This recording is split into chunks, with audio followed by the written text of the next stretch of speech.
வணக்கம் நண்பர்களே. இந்த வீடியோவில் நம்ம எதை பற்றி பார்க்க போகிறோம்னா, இது வர வழி, இது போகிற வழி. அவங்க ரூட்டில் போயிட்டு கட் பண்ணால் ஆக்சிடெண்ட். இந்த டூ வீலர் பாருங்கள், எல்லாம் அவங்க ரூட்டில் தான் போய் கட் பண்ணுவாங்க, லாங் டர்ன் பண்ண மாட்டாங்க. அந்த பக்கத்துலேருந்து வரவங்க கரெக்டாக தான் வராங்க. டர்னிங் பாருங்கள், அவர் கரெக்டாக டர்ன் பண்ணுறாரு காரு.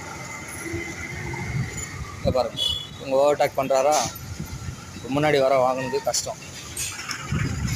உங்கள் வழியில் நீங்கள் போங்க, ஆப்போசிட்டில் போகாதீங்க தயவுசெய்து. அங்கே பாருங்கள், அந்த டூ வீலர் காரு டிஷர்ட் போட்டு போகிறாரு, இப்படி போகிறாரு. இப்படி போனாருன்னா ஆக்சிடெண்ட் ஆகாமல் என்ன தூரம் பாருங்கள்.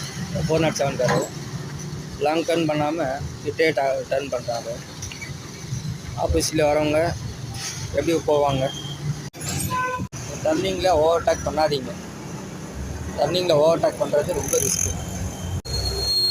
உங்கள் ரூட்டில் நீங்கள் வாங்க, கரெக்டாக இருக்கும். வரவங்களும் அவங்களுக்கும் வழி கிடைக்கும், நம்மளும் போகலாம்.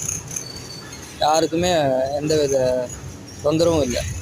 அதை விட்டுட்டு ஒரு 2 நிமிஷம் டிராஃபிக் ஆனாலும் நின்று போங்க. அந்த பழக்கமே இல்லை.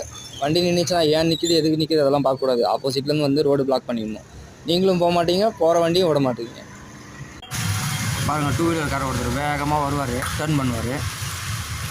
ஆப்போசிட்லேருந்து வந்து இடிச்சிட்டாங்க பாருங்கள், கீழே விழுந்துட்டார். நல்லா தெரியும் டர்ன் தான் பண்ணுறோன்னு சொல்லிட்டு ஸ்லோ பண்ணி வண்டி வருதான்னு பார்த்து டர்ன் பண்ணலாம்ல. இல்லை, ஆப்போசிட்டில் வரவங்களும் அப்படி தான் வேகமாக வருது. டர்னிங் தானே பண்ணுறோமே, கொஞ்சம் ஸ்லோவாக போகலாமே, அந்த பழக்கமே இல்லை. இதனால தான் நிறைய விபத்து நடக்குது. நீங்கள் ரூல்ஸ் அண்ட் ரெகுலேஷனை ஃபாலோ பண்ணால் விபத்தை முடிஞ்ச அளவு தவிர்க்கலாம். இந்த பதிவு உங்களுக்கு பிடிச்சிருந்தா மறக்காமல் என் சேனலில் ஃபாலோ பண்ணுங்கள்.